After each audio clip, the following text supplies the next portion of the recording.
Ustadz mau tanya, boleh nggak kloset membelakangi kiblat, muka kita ngadep ke timur? Iya, ini bagaimana Ustadz hukumnya membangun kloset membelakangi arah kiblat gitu?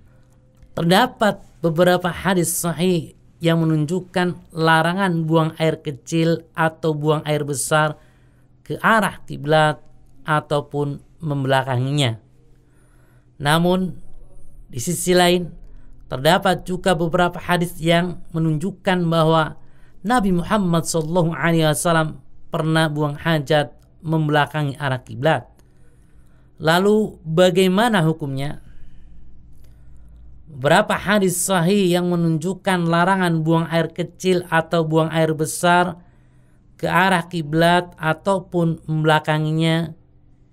Yang pertama berdasarkan hadis riwayat Bukhari dan Muslim dari Abu Ayyub Al-Ansari radhiyallahu anhu bahwa Nabi Muhammad sallallahu alaihi wasallam bersabda, "Idza ataitumul gha'ita fala tastaqbilul qiblata wala tastadbiruha walakin syarriqu aw gharribu."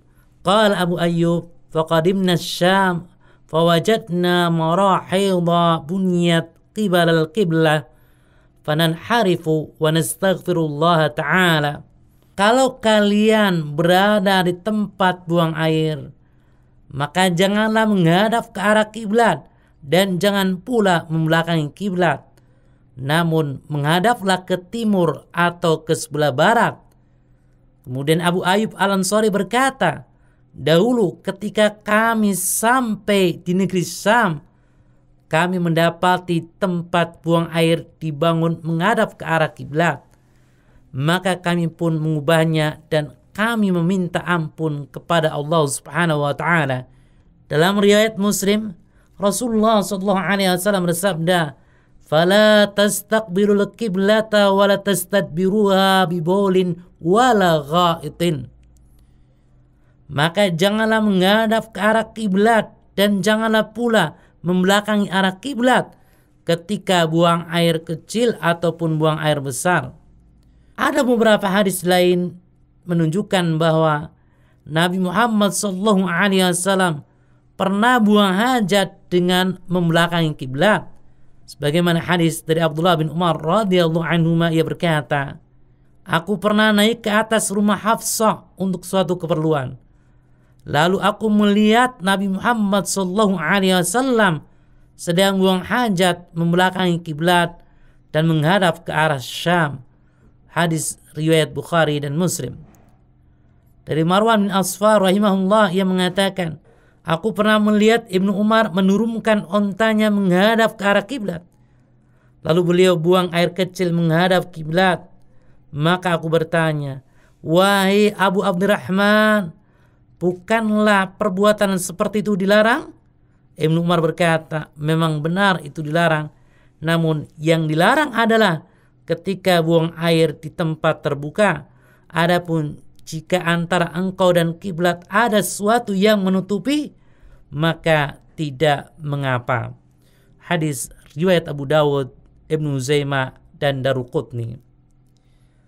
Bagaimana cara menggabungkan dalil-dalil yang melarang untuk buang air kecil atau buang hajat menghadap ke arah kiblat dan membelakanginya dengan dalil-dalil yang membolehkannya?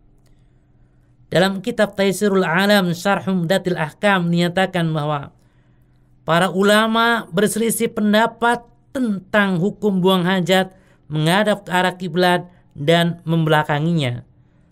Sebagian ulama melarang secara mutlak. Di antaranya adalah para perawi hadis tersebut, yaitu Abu Ayyub, Mujahid, An-Nakhai, Ats-Tsauri, dan pendapat ini juga dikuatkan oleh Ibnu Hazm. Bahkan Ibnu Hazm membantah pendapat yang lain dalam kitab beliau Al-Muhalla. Ibnu Qayyim juga membantah pendapat yang lain dalam kitab beliau Zadul Ma'ad dan Tahdhibus Sunan. Semua ulama ini berhujjah dengan hadis-hadis sahih yang terdapat dalam bab ini yang melarang secara mutlak. Di antaranya adalah hadis Abu Ayyub. Sebagian ulama membolehkan secara mutlak. Di antaranya Urwah bin Zubair, Rabi'ah dan Daud Al-Dhahiri Mereka berdalil dengan beberapa hadis, di antaranya adalah hadis Ibnu Umar yang telah dibacakan. Namun, para imam mazhab seperti Malik, Syafi'i, Ahmad, Ishaq, dan Asy-Sya'bi, mereka berpendapat untuk merinci hukumnya. Mereka mengharamkan jika dilakukan di tempat terbuka dan membolehkan jika dilakukan di dalam bangunan atau semisalnya. Inilah pendapat yang benar yang menggabungkan semua dalil yang sahih dan tegas. Imam An-Nawawi menyatakan bahwa madhab Syafi'i mengatakan bahwa kencing menghadap ke arah kiblat adalah haram saat di tanah lapang dan boleh di dalam bangunan, yakni kamar mandi ataupun toilet. Ini adalah pendapat Abbas bin Abdul Muthalib, Ibnu Umar, Sya'bi, Malik, Ishaq, dan satu riwayat Imam Ahmad. Wallahu a'lam.